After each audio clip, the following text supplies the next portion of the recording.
You know what? It's been exactly a year since my last studio tour. A lot has changed here, and I feel like you deserve to know. Let's go.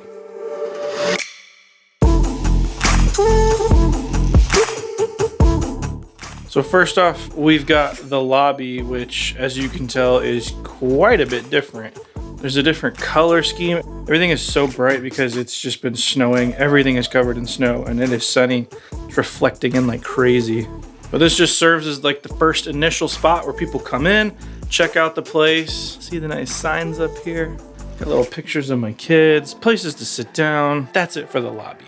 That's not the fun stuff anyway. Next, we step into the office where, wouldn't you know it, look who's playing on the TV.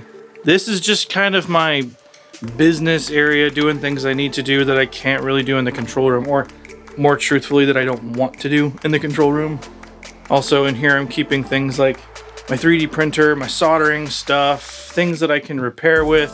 The printer is down here on the desk, spot where other engineers can post up and work from, so we're pretty far from each other. But look what you can see through here. Woo! First off, take a look at my little guy. Keeps the place clean. Just decided to take a snooze right there in the middle of the floor. Bruh. It's all right though, he does a good job. I'm not gonna hold it against him. Welcome to the recording studio. This is the space. So as you can tell, it looks quite a bit different from the last time I did a studio tour. And as you can see behind me, drums.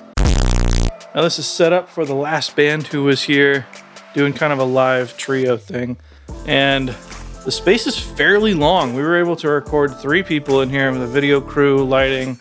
So right now I've got the R44 set up just to do vocals in front of the dope light wall. Got some amps sitting down here. A Mesa Mark II, which is killer. Doesn't sound like any other Mesa that I've ever heard.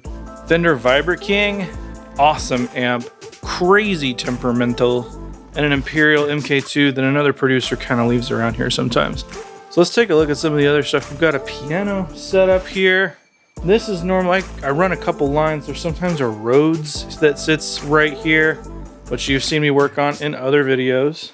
The tall cabinet that I have right here kind of serves as storage for the whole place. Keep general cables and stuff in here. All the personal mixers. All the mics are down here. The door's open for a bunch of headphones. Everything's easily accessible and just right there. So let's take a look at the most important stuff, the drums. So over here in Drumland, this is typically where the drums always stay set up. There's windows back here that can be blacked out when we're doing video stuff. Vibey lights hanging up, but this kind of allows me to have a space where these are always set up. And right below me, I've got a whole buffet of snares to choose from. But right now, the one that's set up is the dial tune snare, which I am absolutely loving. This thing has kind of made me want to sell every other one of my snares and get another one of these. This is their maple one. I want to get their brass one, which would just be crazy. This is the general mic setup that we always have. This is the house kit. It's a Ludwig Classic Maple, 13, a 16, and a 24x14 kick. Of course, we have an assortment of snares here that are always ready to go. Mics are always set up on the kit, but those can change depending on the session. I really love the DM20s that are on here now. I have the Soyuz pulled over. We're using as kind of the crotch mic, which that is my #1 vocal mic right now. I absolutely love it. Overheads, I've fallen in love with these vintage PMLs. I think it was MyLab before MyLab was MyLab, or PML became MyLab after. I'm not really sure. This was the ultimate best pawn shop find of my entire life, and I think my dad found it, so I didn't even find it. So was it really my life? Let's continue to walk. Man, you put this thing on a gimbal and it gets heavy. Out in front of the kit, you'll probably always see an R88. I wish I had multiples of these. They sound fantastic on anything you put them on. But the idea with the space like this, we just have stuff that's always ready to go, so we don't have to break the vibe or break the creative momentum in order to set something up. So more amps over here. This is kind of the auxiliary space. This is what used to be the studio. This whole thing used to stop right at this beam right here. It all used to stop right there. After we had some water damage last year, this whole renovation took place, and that amount of space we turned into the studio. Have a general ISO booth with storage, houses all the pianos, cases, cabs if we need to put cabs somewhere. Out here, amp town. I just love having amps and cabs ready to go. Over here, we have the main ISO booth. Yeah, just a super dead room. You could probably hear how dead it is just walking in here. This is a copper pipe I installed on a 2x4 with the help of my dad, who had the idea for this. I'm not sure a studio guy would have come up with this. I wouldn't have. One of the many things he's good at is plumbing, and he came up with this idea. Now I can use a mount and slide this thing up and down. That's what she said. Being able to slide that thing up and down really, really quick is awesome. Out here, the Rhodes is in its case. I have just kind of a general seating area right now. Sometimes there's instruments in here. We've recorded choirs in here. Strings. I do a lot of live stuff in here, like a bluegrass group recorded on this side when we want to get real intimate and real vibey. This is kind of the area for that. Now, the good part, the control room. So if you've seen many of the videos, you've seen this area a lot. I try to set it up. I can just have stuff at my fingertips, and I've been through a lot of different desks. And this is the one that I've kind of settled on, and this is the one that I really, really like. I can get to everything really quick. Everything's accessible. The mic pre's are within arm's length. The compressors are within arm's length. I can look over to the converters and see if I'm clipping anything, which sometimes with burls, you want to clip those things. Real tasty. A dual monitor setup. And for those who are asking, yes, this is a Raven. No, it does not work. It's just an expensive monitor at this point. And this is my second one having that same issue. And it's truly a bummer. And I've got another widescreen up here. As far as machine goes, I'm running a Mac Pro. Hard drives. My trusty SanDisk Extreme Pro. I absolutely love this thing. It goes with me in and out of the building all the time.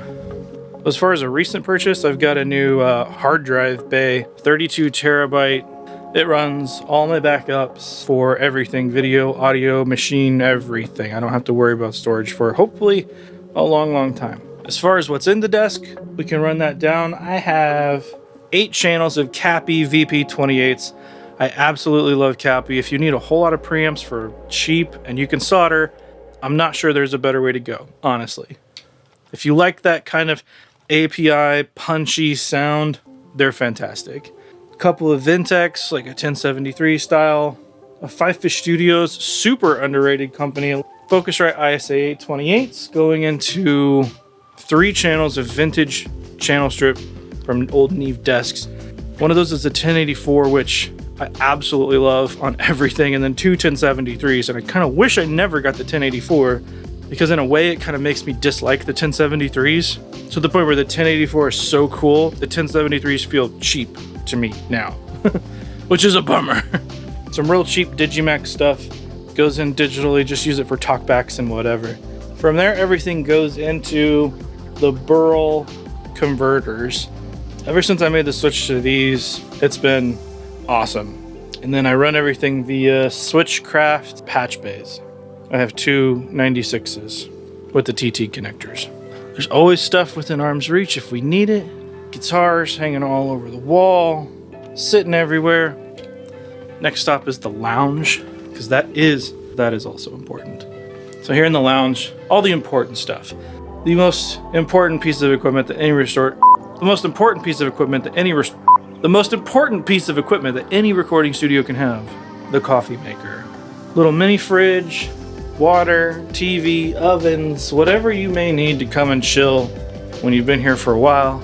Also an employees only bathroom back here that we don't need to see. One of the coolest things I did when I got the bigger space was putting my gobos on wheels. Oh, so smooth. I love it. It's been a year and so much around here has changed. I feel like I finally have a really good handle on what the space is and how to use it. It has been like this for a while, but I'm constantly changing things and constantly improving things. At least that's the idea. If there's anything you've seen here that you want me to go into a little more detail about, please let me know. I'm more than happy to do so. If you like this, give it a thumbs up. This was in no way sponsored by anything. There will be affiliate links for just about everything that I've shown. That helps support the channel in more ways than you can imagine. But if all that fails, the biggest way you can support the channel, just hit the subscribe button. I'll catch you in the next one.